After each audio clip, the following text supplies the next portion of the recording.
Don't take the rock lobster for granted. Rock lobster.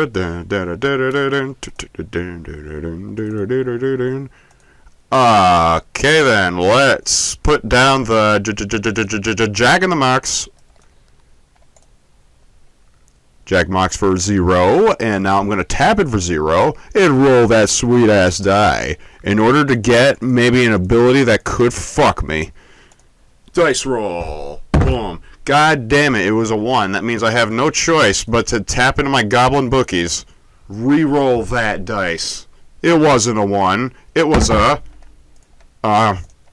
It was a 2. And on a 2, it becomes a white. You had a white. I don't want that either. Tap the other Goblin Bookie. I want that blue. Give me the blue. Now... The board says 2, which I don't want, but Cockatrice says it also is a 2. It's still a white. I can't spend it.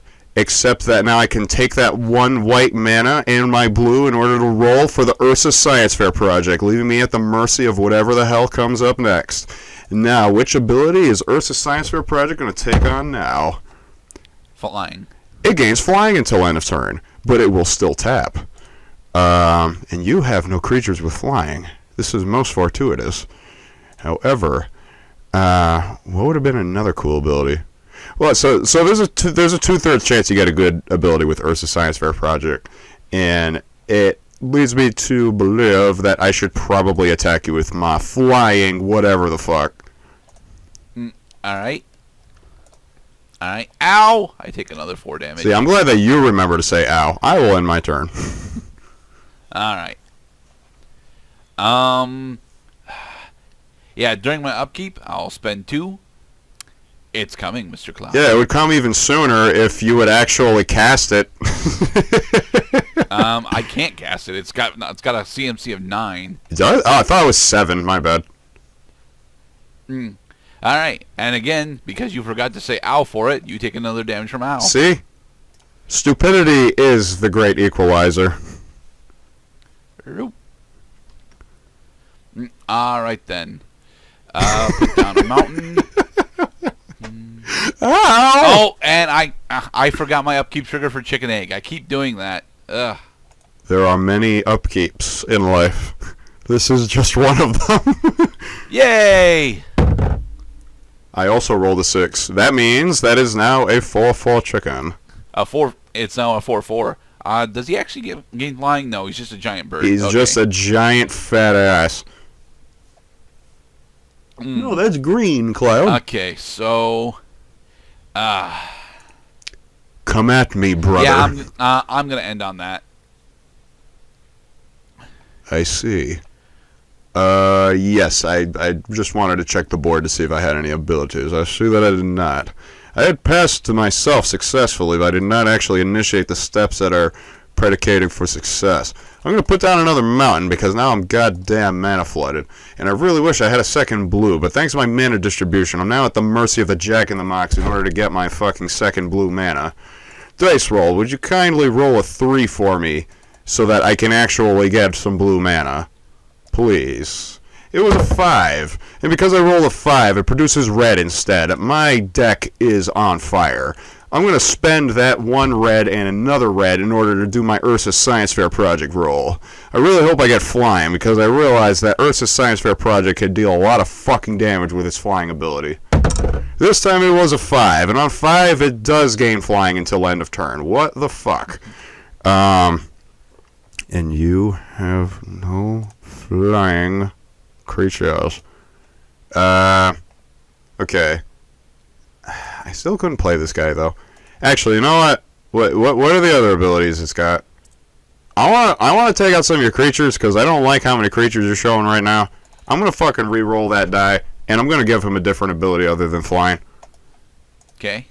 Of course, by tapping my bookie, roll the dice.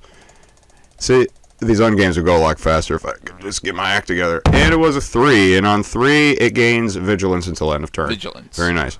Okay, so he's got vigilance, but I need more power. I'm going to tap it, and I'm going to add another ability on top of that. Of course, by just maybe going into my preferences and telling Cockatrice to go fuck itself. I rolled a 5 this time, but I already have resolutely decided that I don't want flying, so I'm going to re-roll it and try to get a different ability. Yeah. It says 6 on my board, but it says Cockatrice on my ass because I got kicked with a 2. And on 2, it deals no combat damage this turn, so I guess I'll just have to deal with it. You got a 5/6 Spark Fiend, and I'm going to end my turn. Alright then. Is it coming, Mr. Gerdat? I think it is coming, Mr. Cloud. Ow. No. There, hey, you actually remember to say it, you know, to fool me once, shame on me. Fool me twice, well, shame on me. I already took it. Maybe Cockatrice is a little slow, sorry. Oh, sorry. Those need to stay tapped. And I forgot to do the thing during your end step, so I may as well do it now. What? Right. I'm going to Goblin Tutor. Uh-oh. Goblin Tutor. And that reads roll a 6-sided die. I scored a 1, so... Nothing happens. Yep, no effect. Damn. Alright, I will end. Okay. Very nice. So, on my upkeep, nothing happens. On my draw step, I draw more red mana, and I'm going to play it during my main phase. And I'm also going to play Astronaut's Coupon. Okay, then. Astronaut's Coupon has a really peculiar ability that would mostly make sense in the setting that people are sitting down at a table and actually enjoying the game. Well, meanwhile, there's a refrigerator nearby that's got Powerade and all kinds of yoo-hoo chocolatey milk beverages. Astronaut's Coupon will tap its sacrifice. Target player gets me a drink. Which drink? Very good question. Target player is Cloud. He must pay the cost of leaving the room for a second and entrusting Gerdat being able to fill in the airspace for the amount of time it takes me to go check my fridge. In the event that there is an actual beverage in there, which will probably be a sparkling water, I'm to take that beverage and consume a portion of it. Sacrifice the coupon. And here we go. Alright then. So, whilst Cloud is away doing and resolving Astronaut's Coupon, I figured I may as well take this time to do a small rant about Doom Eternal, because I finally actually beat it this morning, and I gotta say, it's not as good as Doom 2016. It's still a great goddamn FPS, and what it's going for, it succeeds at really hard, really heavily. Specifically, the very intense and visceral feeling of combat that it wants to impart on you. It is very good at that. But what it fails to do specifically is have that real sense of accomplishment, enjoyment that Doom 2016 has of being the damn Doomslayer and succeeding. Without as much, stress and difficulty as you would think there would be in a hellscape, like Hell on Earth. Plus, its story elements are simply not as well. They're more fleshed out, but they're less straightforward. And there's like 3 comics that take place between 2016 and a Doom Eternal, and it's really, really odd that we don't get mention of any of them. This has been the resolution of the effect of Astronaut's Coupon. Thank you, Mr. Gerdat. Next, I'm going to roll my Jack in the Mox and see if I can finally get that blue mana I need. Go, dice roll. Quintuple roll. Was it a 3 this time? It was a 4. No. Tell me the truth. That gives you black. It was a 4. That gives me black, but I don't want it to be black. Roll it again. Bookie. Yeah, you. You with the face. And the money. And the things. And the sound effects. Roll the dice. 3. It was a... 6 gives you green. It was a green. Roll it again. Slap. Fucking goblins. You guys never get it right. Oh, what do we have here? It's a 3. That means I can tap that blue, this blue, and a red in order to cast the Chicken King. Yeah. Waiting for my net to catch up. There it is. During the Chicken Revolution, the king managed to keep his head, while the others just ran around with their heads cut off. Okay, so this dude says that whenever I roll a 6, I put a +1/+1 counter on each chicken in play. Wow, so that means that your chicken gets more powerful too. This is interesting. Yep. Because I could still block your chicken if I so desire. Ursa's Science Fair project also gives me excuses to roll the dice. That's why I'm going to pay 2 and roll a 6-sided dice for the Ursa. And if I roll a 6, every chicken gets a +1/+1 counter. It was a 6. Yeah, it has to be a 6. Okay. Alright, so I did roll a 6. Chicken Out You King. did roll a 6. Chicken Out King gets a +1/+1 counter as well. It's a 3/3 creature. Your chicken is a 5/5 giant chicken. And Ursa's Science Fair project is a 6/6 until end of turn. Alright, so with this in mind, I'm thinking, oh crap.